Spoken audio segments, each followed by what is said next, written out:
I am very pleased and excited to present this evening's keynote speaker, Anatole Dolgoff, who is not a historian, is a retired professor, but a retired professor of physics and science at New York City Technical College, and since his retirement in 1998 has been an adjunct professor of geology at the Pratt Institute in Brooklyn. But the reason he is here is because his parents, Sam Dolgoff and Esther Dolgoff, were incredibly instrumental figures in passing the torch of anarchist ideas and anarchist organizing from the pre-World War II generation of largely immigrant anarchists to new generations of anarchists that emerged in the 50s, 60s, 70s, and through the 1980s.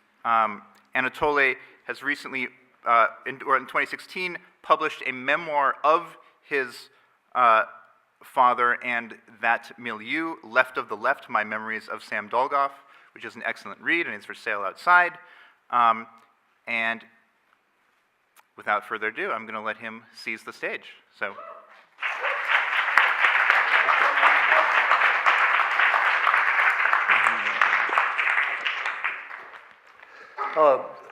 I'd like you to, can you hear me? I guess so. No, you can't? Okay. As Kenyon tells you, I'm here as an accident of birth, not scholarship. If I hadn't been born into this family, I wouldn't be here, right? Perhaps, unless I happen to have been converted at some other time. Now, the subject is not my father per se at all, but how I grew up and New York and that period of time. And it's if you're looking for a systematic presentation, you won't find it here. Okay, you find it. And I just wanted to make an opening remark, which has nothing to do with my talk, but my father was a crusty old gent. Just to tell you a little bit about him, just to give you an idea, he ran away from home at, maybe he was 13 or so. They thought he was dead, you know, the Lower East Side of those days. He was born in 1902 and came to America in 1905. It was well over 100 years ago, and he disappeared, and nobody could find him, and the terrible conditions in the Lower East Side.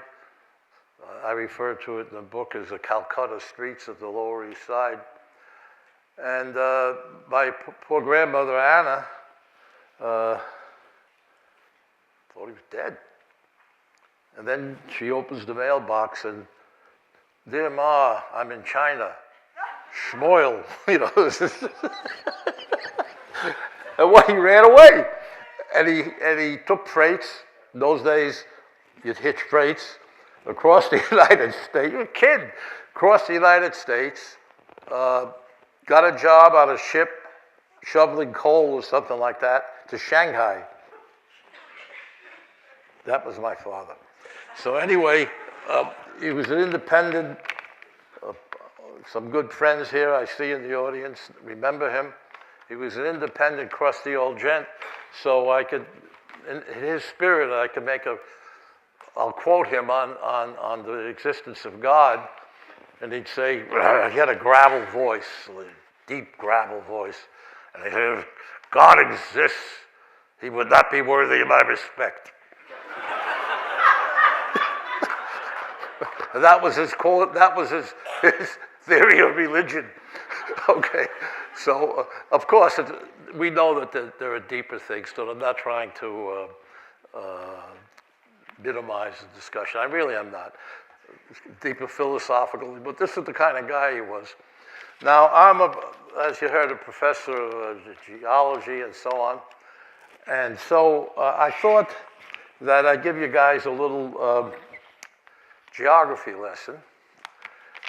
This place is located right in the center of some very important anarchistic activities and halls. Right around the corner, I think it was 84 Fifth Avenue. It may have been 94, I don't remember. In the 30s, there was a building, and it was controlled by the IWW. It had a great big flag out front, IWW, and the Vanguard group, you've all heard of them, I hope, the anarchist group of the 30s, Carlo Tresca's El Martello, the Hammer, his group, and all kinds of others, and it was sort of a great open working class, how would I put it, a campus. People come, they took courses, they argued, they had literature, and on top there was an artist, he had a studio, and the people would mess with them, and it was just this great open bazaar. As I say in my book, we made it easy for the authorities, because, you know, they're all located in the same place. Anyway, and one of the nice things about that group was they had classes. So there was an old socialist. His name was Samuel Friedman. He ran for vice president with Norman Thomas. He was a historical. You may have heard of the Socialist Party. He ran with Norman Thomas as on the vice president line, and he was an editor and a writer, a publicist, very nice man, and he ran a course in public speaking, soapboxing. You got up and you talked. And how did he judge you? You went to Union Square down the block, and each guy would get up and give a speech, and it was judged by the applause. How much applause you got, that means you're a good speaker. So there's a lot of fun with that age and that time. And then later, when the Spanish Revolution broke out, it was not referred to by the radicals of those days as the Spanish Civil War. Of course there was, but it was the Spanish Revolution, big difference. And they had the United Labor Organization in the same hall. And all this stuff, the Freiheitliche people, they threw away all this stuff. The Spanish anarchists, of course, were there. All the others, different groups, Wobblies, they got together and they raised money. They actually outfitted the ship, guns, everything, supplies, medical stuff. No, a real ship with guns and supplies for Spain. And it sailed, and what happened was there was a spy on board who notified the authorities, and the ship was run by anarchists, the whole ship. And then, but by the time it got to the waters off of the English Channel of Spain, well, that's not called the English Channel, but you know what I mean, that part, the fascists were waiting for them, and they took them prisoners, and we don't know what happened to these poor men. But it was that kind of group. The Freiheitliche were not only, quotes, intellectuals. They when the chips were down, and they were good friends with the Italians. It wasn't so very doctrinaire, and there was a lot of philosophy, of course, but there was more to it than that. They were activists. All right, so I just thought I would mention that. And then right on the corner here on 15th Street and 5th Avenue, the great anarchist, and I say great anarchist, Carlo Tresca, was assassinated right here on the corner of 15th Street and 5th Avenue after leaving his office, El Martello. And it was a big, huge story at the time, 1943, huge story. And everybody knows who did it, but nobody ever prosecuted. It was a gang hit. Carlo was, shall we say, outspoken. He had a rival, not a rival, because they weren't rivals competing, but there was a very powerful man named Generoso Pope, who published the biggest Italian-speaking, Italian language newspaper in the country. And that and other things, and the man was a fascist. He was a Mussolini supporter. And in 1943, this is in a book by Dorothy Gallagher, who had a great title about Carlo, who was a great friend of my father, and it was called All the Right Enemies. He was on everybody's list, literally. So there was a conference, what should be the course of the Italian government as the war was winding down. It wasn't over yet, but it was winding down. And there was all kinds of people there, including Carlos. And then Pope comes in, and all of a sudden he's a Democrat. He comes in with his group, and he came in with a particular man. And Carlo gets up, and he says, I know that many of you don't agree with me. That's okay. We don't have to agree with each other, but we're on the side of democracy and freedom. He says, I'll sit with anybody, not that man. And he points at Pope.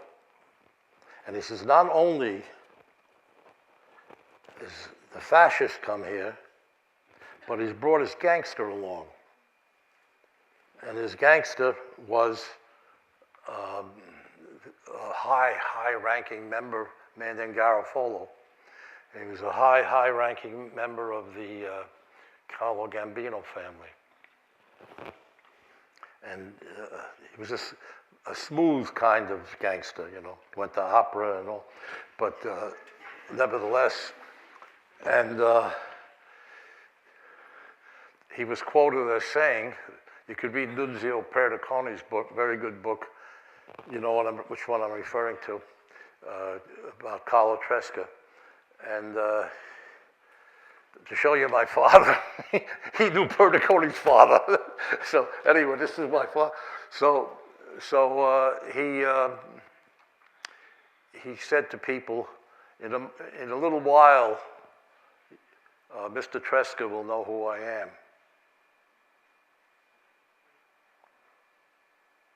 And Carlo was assassinated. My father wept, but he wasn't the only one who wept. And for 20 years after the man died, there would be meetings that would converge on 15th Street and 5th Avenue, and they'd pass roses at the place where he was shot. That's how much he was loved, Carlo Tresca.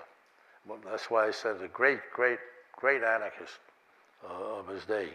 Not loved only by anarchists, but by anybody who knew of him. Anyway, so this is the United, right over here.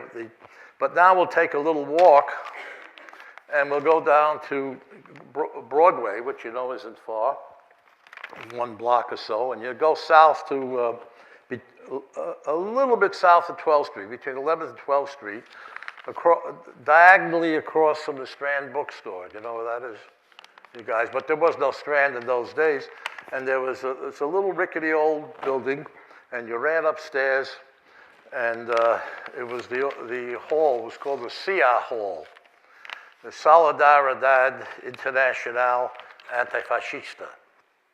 There were Spanish anarchist refugees from the Spanish Revolution, and they had their hall there, and they ran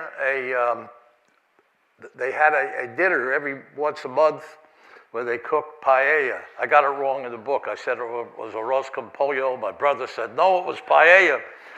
I forgot. Okay, so it's important. No? So anyway, you go there and they serve it, and they would come in, these Spanish women with, they had this rouge, I don't know what, henna hair, red. They didn't give a damn about American fashion. They had reddish hair, and I don't know what the hell they did with it, with makeup, and they go to work on the food. And the men would be helping them there.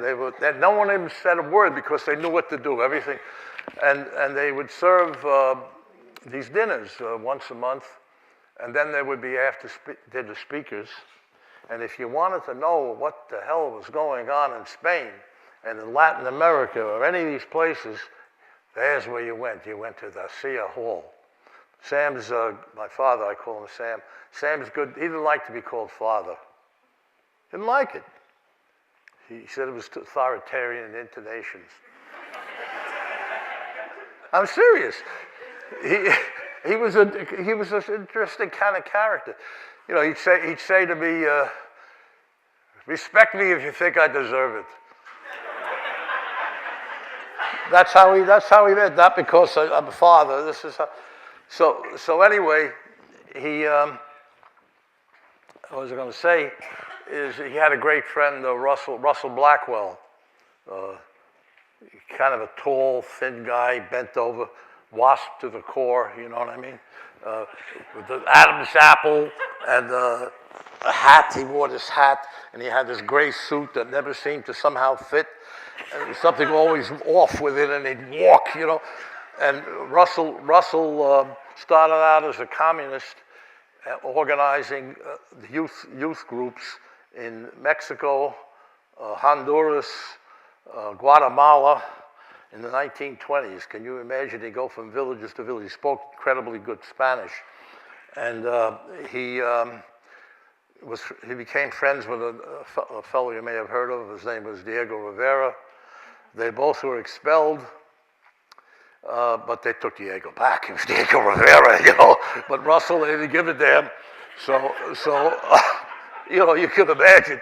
So, and you know, I mentioned in my book, I'm not plugging my book, but it just occurred to me that he would, if you go to the Mexico City, the Zocalo, the main part, that's called the President's Palace, and there's these beautiful, incredible murals of Rivera that give you one to the other the history of the early history of Spain, of Mexico, the conquest and all that, and the pictures. And he'd be working, and Diego was a heavy man, and he was sweating, and Russell would be there with him, you know, and he'd bring him cold beer or something, and they'd sit down and have the sandwiches. And I have this image, you know, these masterpieces around them, and these guys sitting down, you know, eating the beer and sandwiches. Anyway, Russell went to Spain, and I'm going off my subject too much. All right. He went to Spain because what happens is he couldn't get out because he was in Honduras or someplace. He couldn't get out because of his passport, so he stole away on the big ship. You know, these countries in those days had these huge ocean liners, Queen Mary, you know, and it was called the Normandy, French liner. And he stole away, and they found him finally in the ship, half starved, on the way to Marseille. And he got into Spain, and he was in prison, joined the anarchists during there was a time called the May Days Revolt, because he was a Marxist up to them. Was put in prison, was tortured, on and on, came back, barely, one of the last people let out, with a lot of help from people who lobbied in America for him. He spoke out against the communists, and then he was walking down the street, and you know, I mentioned in my book, you know, we have this idea of the Jewish communists, you know, gentle tailors in the Bronx, right? So I don't know if what happened, they were Jews or not, but they were communists. He was pushing his baby carriage. Steve, my old friend who just died, was in the baby carriage, and they came up behind him and beat him to a pulp, Russell, because he spoke out about what was going on in Spain by the communists. So anyway, Garcia Hall. So I learned some things. Not everything has to be verbal. So there was articles written around 1957 or 58 by a very important journalist named Matthews, who for the New York Times. And he wrote this incredibly, you might call it hagiography, about this adventurous man of the people in the Sierra Maestro named Fidel Castro. And what a great guy he was. And it was two big articles followed each other, one after the other, just this marvelous, marvelous man. And we were sitting in the Cedar Hall, and I remember there's this old Cuban guy, old anarchist sitting there, and Russell asked him in Spanish, "What about Fidel?" And the old guy just goes. And my father, he said, "That's all I have to know." He didn't give a shit about Herbert Massacre. What the hell is Matthews knows? He knows. This is my father, the kind of guy. So anyway, I could go on about the Cedar Hall. The Libertarian League, which started up in the early 50s, used to use the place. They had all kinds of interesting speakers and people. I don't want to go into details. Do any of you know the folk scene of the 60s? David Van Ronk? Yeah. He was a friend of mine. He used to be a member of the group, and quite a colorful character. There were others, not only David, but I just mentioned him because he became a star of sorts. And they made a movie about him, but it really, the Coen brothers, and it was really not, they used his memoir as a starting point. But to be fair, he's presented as this depressive creep, and he was not. He was a nice fellow, and he wasn't anything like the movie, just to tell you that.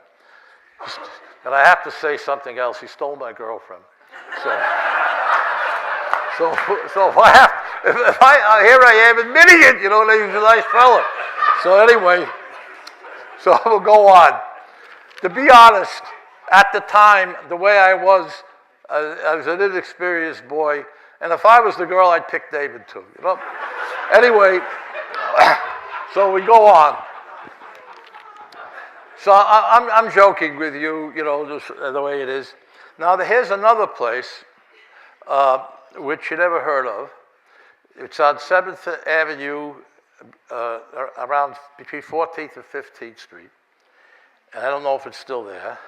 It was a candy store. And my father loved to take these long walks. So we'd walk, and so my mother would come too on a hot night, and we'd walk up through the city.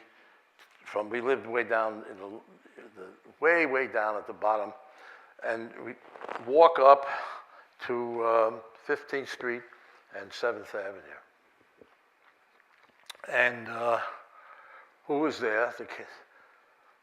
His name was Herbert Mahler. He spelt it Mahler, M-A-H-L-E-R, but he liked to pronounce it. He was from Canada. And this was and I love this guy. He was the most colorful person you ever met. And he was from Canada, grew up where it was the last stop on the Underground Railroad. So he grew up there, and rough and tumble, became a boxer. He boxed with a man named, some of you old movie fans may remember him, Victor McLaughlin. You remember him? Victor McLaughlin he always played John Wayne's sidekick. He had a face like roast beef, big. And he, like a slam. The Quiet Man, you ever see that? Victor McLaughlin is the guy that has the big fight with, but McLaughlin was a professional boxer. He was a middleweight champion, a light heavyweight champion. And Mahler used to spar with him. And then he became a riverboat pilot and a tall tree logger in the American West. This is a colorful guy, right? And then he came down to Seattle. He joined the Wobblies, and he became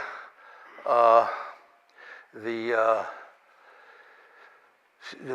secretary of the Seattle local. The Wobblies were very, very strong in Seattle in those days among the lumber.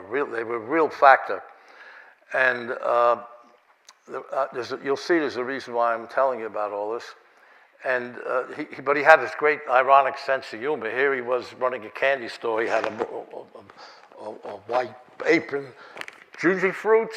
Okay, here you go. cigarettes, how many? 3? Okay, you know, and the people with the side traffic. And then he'd turn around and look at my father and he'd say, Herbert Mahler, cockroach businessman.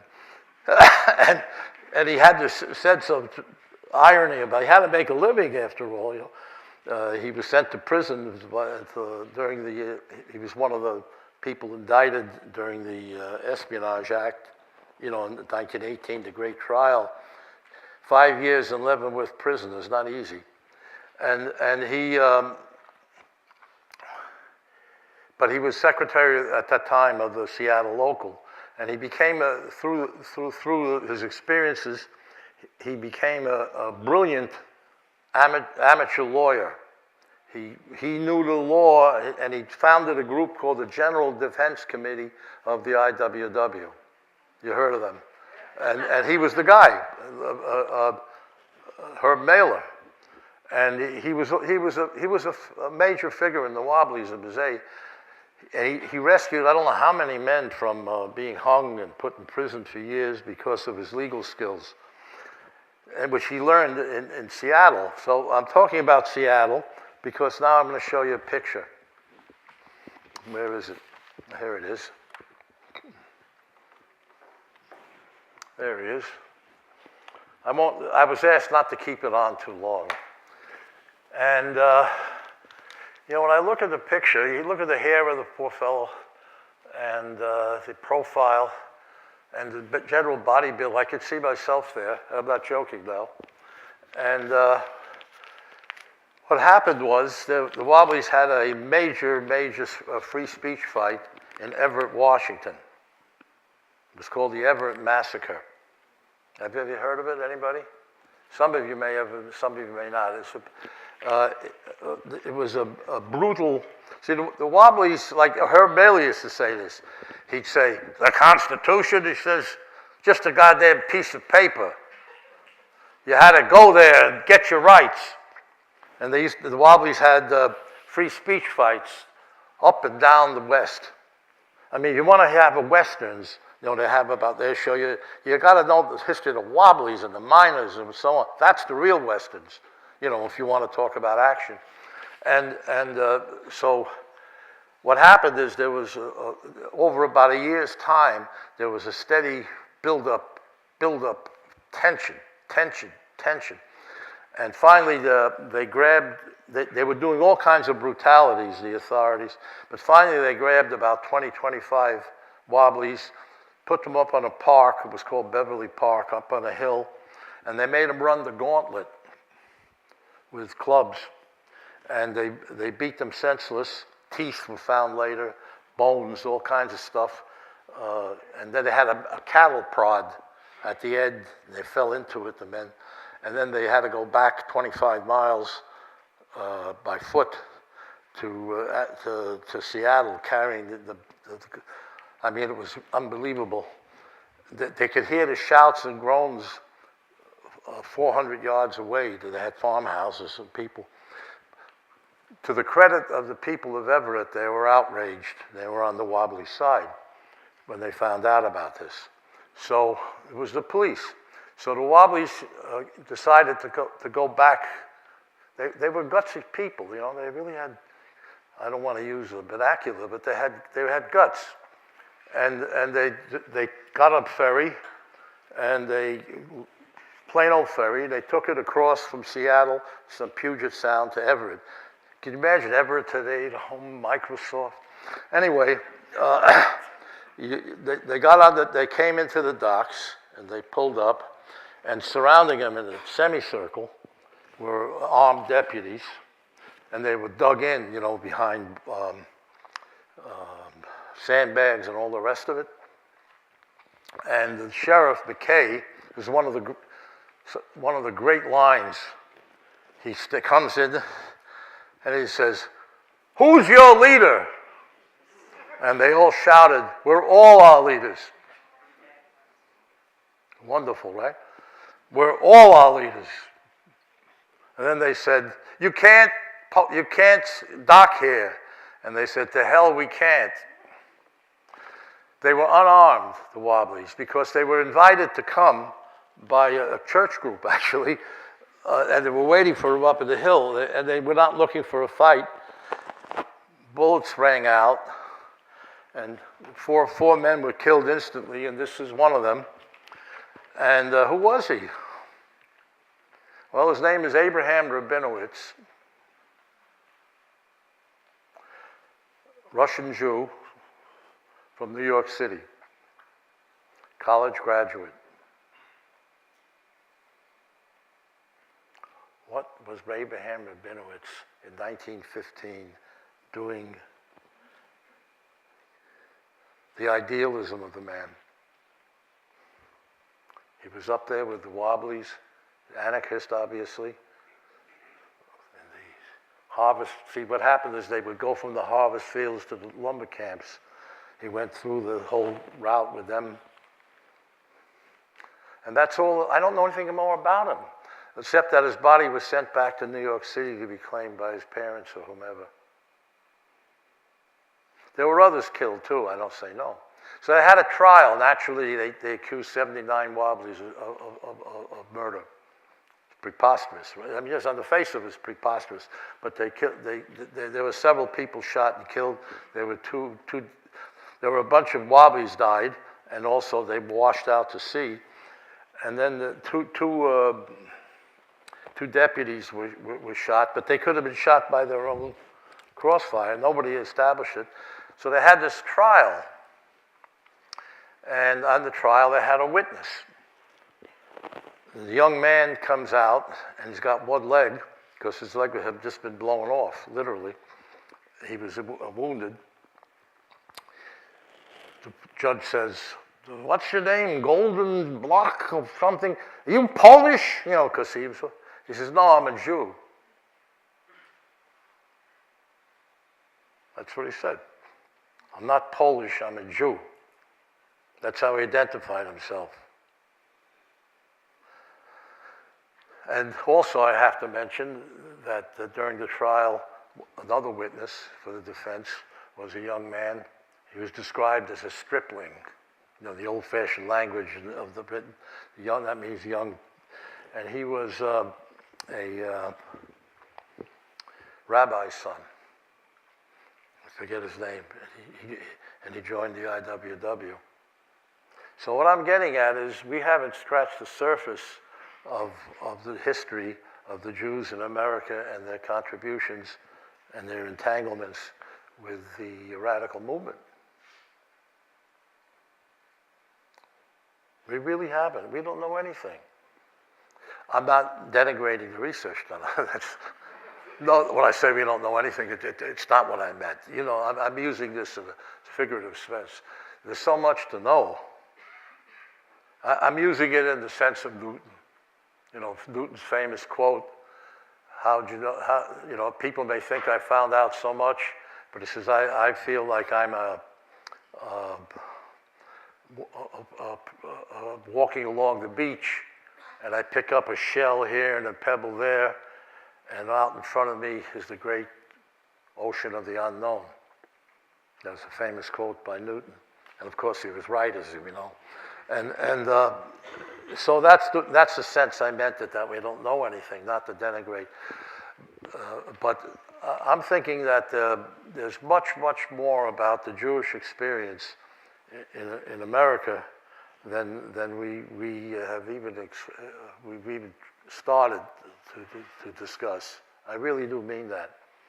Because the studies of radicalism is, I say radicalism, I'm only speaking of the Freie Arbeiterstimme and so on.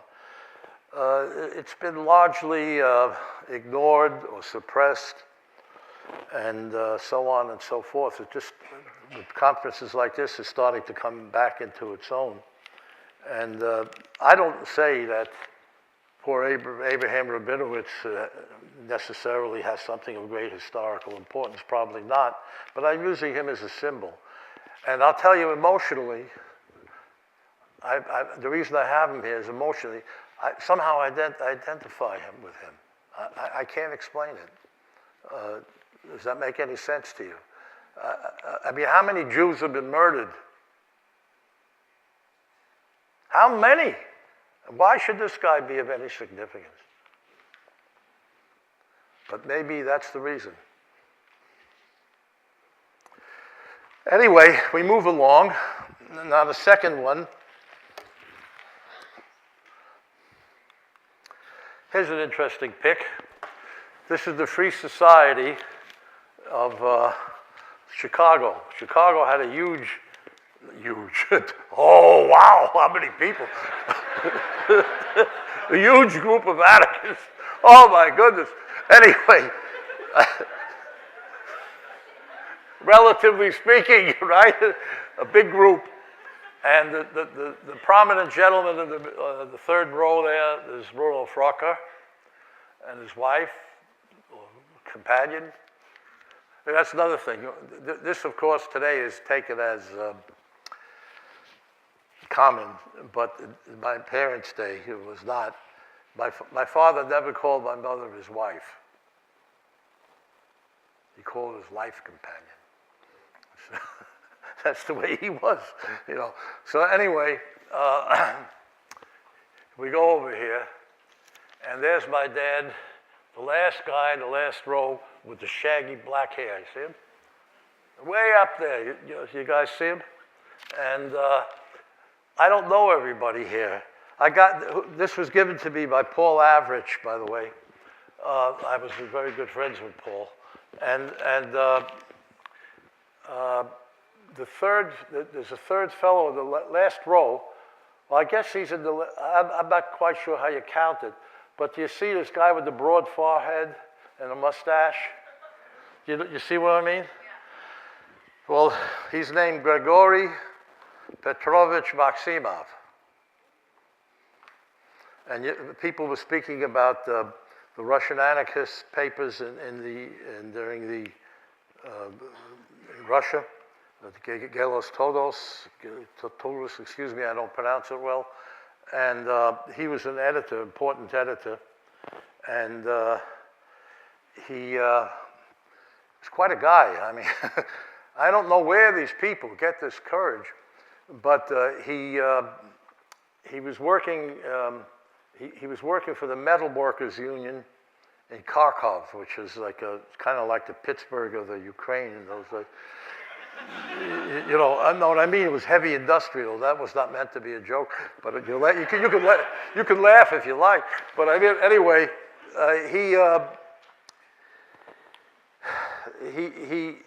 he was asked.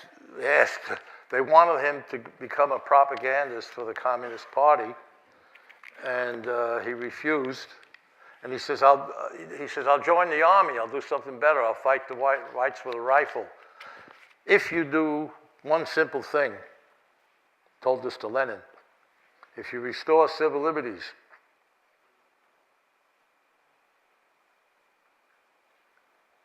so he was put in prison, and he was ready to be killed, and the metal workers threatened to strike.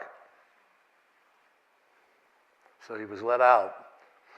Then he was he was a writer. He was an editor, among other things. He was also an agronomist. So he was very good with the peasants. He could go there and talk to them about their problems. So anyway, he was put in Taganka prison. Was one of the, and he wrote a very interesting little essay which presaged Solzhenitsyn. Actually, he presaged Solzhenitsyn two ways. He wrote A Night in the Chekhov's Cellar. That's what he called when he was put in prison, what it was like. And then they were put in prison, 10 of them, and they went on a hunger strike. And finally, they were let out. I don't want to get into all the details. Emma Goldman had a lot to do with that. They were let out, and they finally made their way to Berlin, and from Berlin to Chicago. A lot of Slavic people in Chicago, you may know.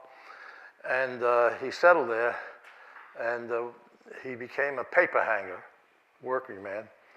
His wife, who was she was sent to Siberia when she was 13 years old or something for anarchist propaganda. But after the revolution, they let her out, but then they exiled her. And Olga, her name was, Fedi, and I'm not sure of the pronunciation. So anyway, he became editor of Gelos Tudos, which you mentioned before, the Russian publication. He became an editor. He was an intellectual man. So he became my father's mentor, my father's father figure. He used to say to my father, "You wrote a couple of articles, you think you're bright, you don't know anything, you have no education." And all the Russian anarchists took my father on, as I put it, like some kind of irascible pet.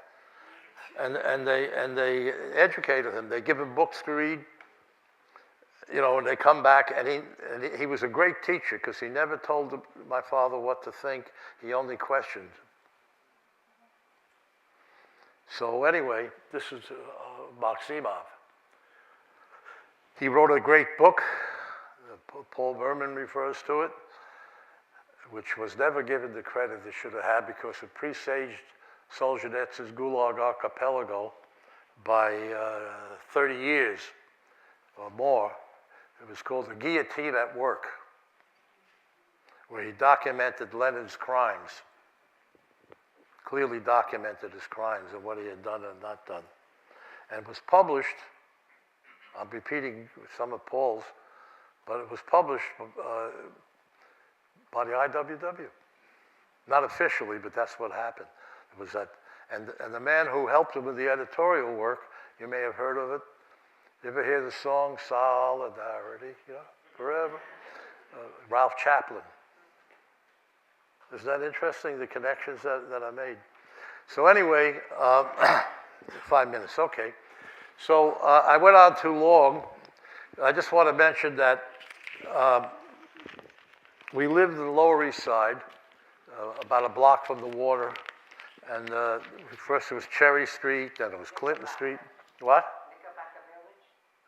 No, east of it. East of Knickerbocker Village. No, south of it. But anyway, so it's not there anymore.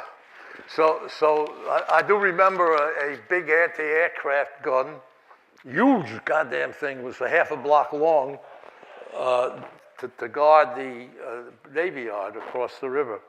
They had and the soldiers behind the fence, and the kids would run cigarettes for them for a couple of pennies.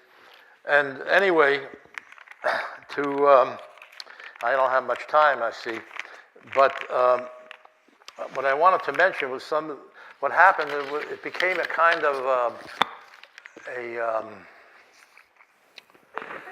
what would the word be?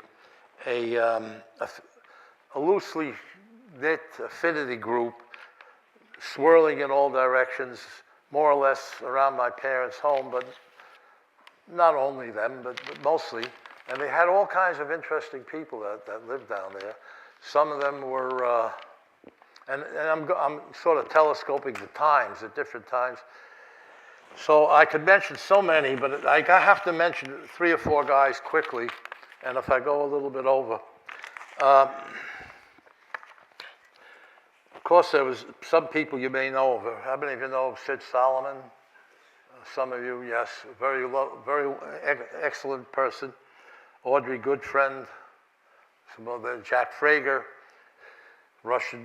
Took part in the Russian Revolution. But I'm thinking about the ones that I remember most specifically. And I remember one little guy, because he was a small guy. These guys were all short. Maybe it had to do with the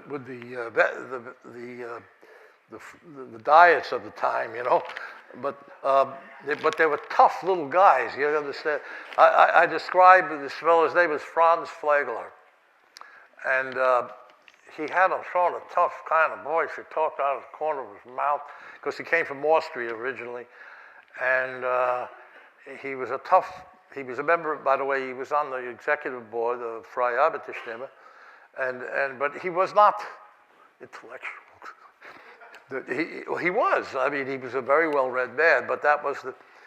So some things about Franz, the way I describe him in my book, I says, think of a piece of steak, but not the juicy part, the part of the gristle that gets between the teeth.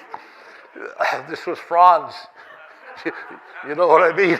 This is how I describe him. He was an acquired taste, but nevertheless, he was a tremendous man. So I joke a little. You know, he's dead many years. I joke, but let me tell you, Franz. So in 1935, the German liner Bremen comes to New York Harbor with a lot of fanfare, and he and so on, and Franz and several other members of the Freiheitsstimme, but certainly Franz, get up on the deck and they hold down the Nazi flag. Hold it down, he took the thing off. 1935, you know, he was that kind of guy, Franz. Then World War II, he was a seaman, you know. So he ran the Russian, he was a merchant seaman, and he was a helmsman that led the convoys to Murmansk through the North Sea. That was tough, he said. You had the German bolts shooting at you. That was Franz. Then he also, all different things I remember about Franz.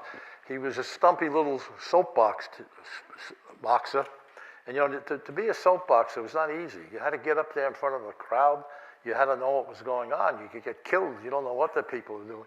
And he'd stand there, and I don't remember the issue exactly, but the crowd got angry, and they said, "We're American, we're American, we're American, America, America." So he stands there with his Yiddish accent, and he says, "So you're an American? Does that mean your shit don't stink?"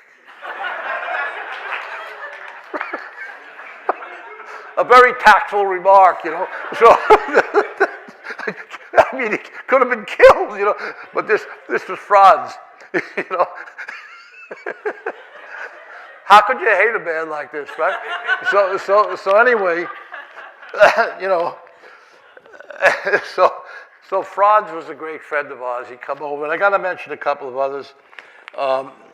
There was Ed Mitchell, who was not Jewish, but he's married to a Jewish woman, and he was this kind of soft-spoken Southerner. He and his brother was more famous for it, but the two of them together organized the Southern Tenant Farmers Workers Union in the South, integrated, you heard of them, integrated union through the South. They were the ones that did it.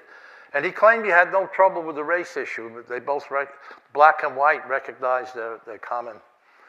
He really said this. Then he would tell me kind of crazy stories, like being up in the Tennessee hills, because he was from Tennessee, he was a Southerner, and a small, with revival meetings, and that people would get so hysterical they would babble in tongues. Have you heard that expression? They'd babble, and then this one woman grabbed him and threw him down and got on top of him. And when she was done, she said, "Mein God, now, mein God." He would tell these stories. I loved him. I was a kid, you know. I listened to all this stuff. It was like an adventure to me, you know.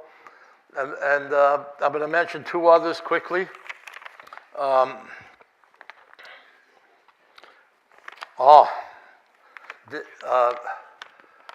There was one man that I have to remember. Well, I'll mention two more.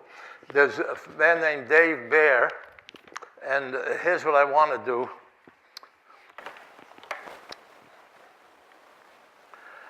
Oh, all right, let's just quickly, I'm off the subject. All right, Dave, no, what happened is that I'm trying to get it finished, so I got a little off the rhythm. But Dave Baer was I write up about him in the book. I call him a cynical guy. He was a talk like this all the time, you know, Brooklyn guy, and he was married to a lady named Olga. Oh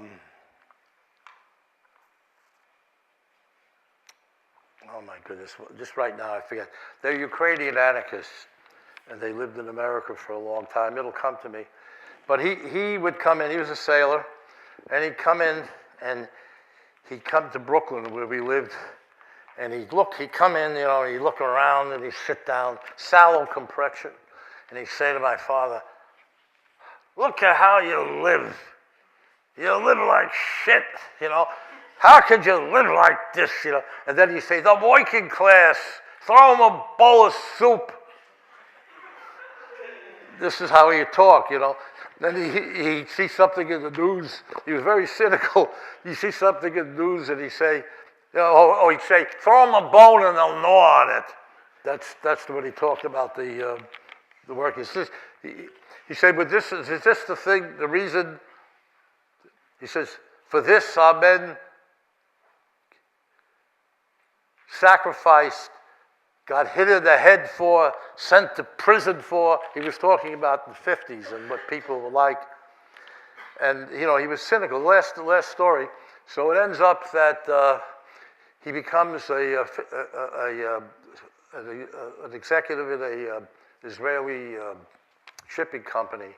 And I needed to go to graduate school, and I had no money. So my father never asked for anybody, anything, anytime, anywhere. But finally he broke down and he asked, "Could you get me papers?"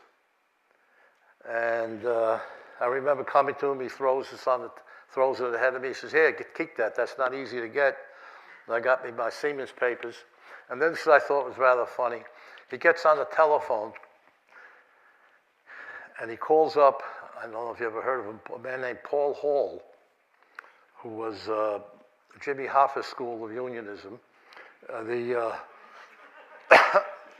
He was the president of the Seafarers International Union. Yeah, put me through to Paul. Put me through to Paul. Paul gets on. I can hear the conversation. It's Paul, listen. No, listen, I got a kid here. No, Paul, he's not a congressman's son. No, Paul, he can't do anything for you. Do you understand? He can't do anything for you. This is what he says. And then he says, "You're head of a fucking union?" He says, "Give a working man a break for a change." So you hear chuckles on the end. He's, "All right, send him down." And they got me a ship, and I went to sea, which helped me get into graduate school. I didn't have the money. But this was Dave Baird. And the interesting thing was that after it was over, he was a cynical, nasty guy. He never said nice things. And then all of a sudden, he got me the job, and he gets up from his chair, and he comes over, and he hugs me. Hugs me. And he says, "Take care of yourself." I mean, he was a good man, but he felt things, so this was his way of dealing with it, with the outside. I know I talked too long. Anyway, very last one, and then, no, because I want to get to a point. I'm trying very hard. So the last one I remember very well was a squat little guy. He was a First World War veteran, and I think he was from the Philadelphia area, but I'm not sure. And he used to come up to the house all the time. And a lot of these men were lonely men. They had no home life or anything. They were seamen. They lived on the sea. And he would stay around there, very quiet, but he'd stay. And he'd take my brother and I on the 3rd Avenue L, which used to be an elevator train, and he'd take us up to Bronx Park to the zoo and back, which I loved every morning. We'd watch it. All right. And the last thing is that I remember my last sight of him, he has this big duffel bag. It's almost the same size as him. And he's putting stuff up. And I come in, and it's 1947, 46. And I says, "Where are you going? What are you doing?"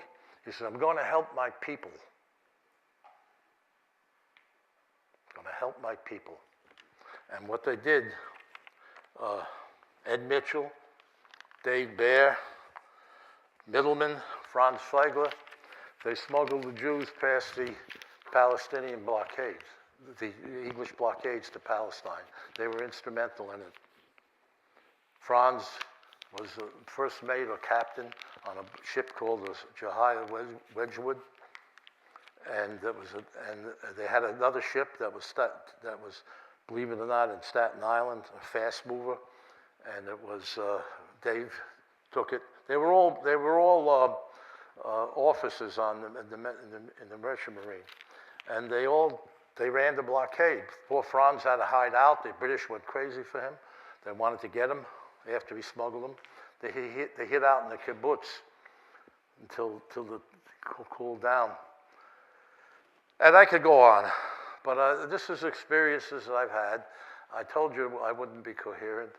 I told you that I'm not a philosopher. I told you I'm not a historian, but I do remember things. And these were wonderful, wonderful people. And you know, you guys did anarchists were young people. I can say that because I'm middle-aged.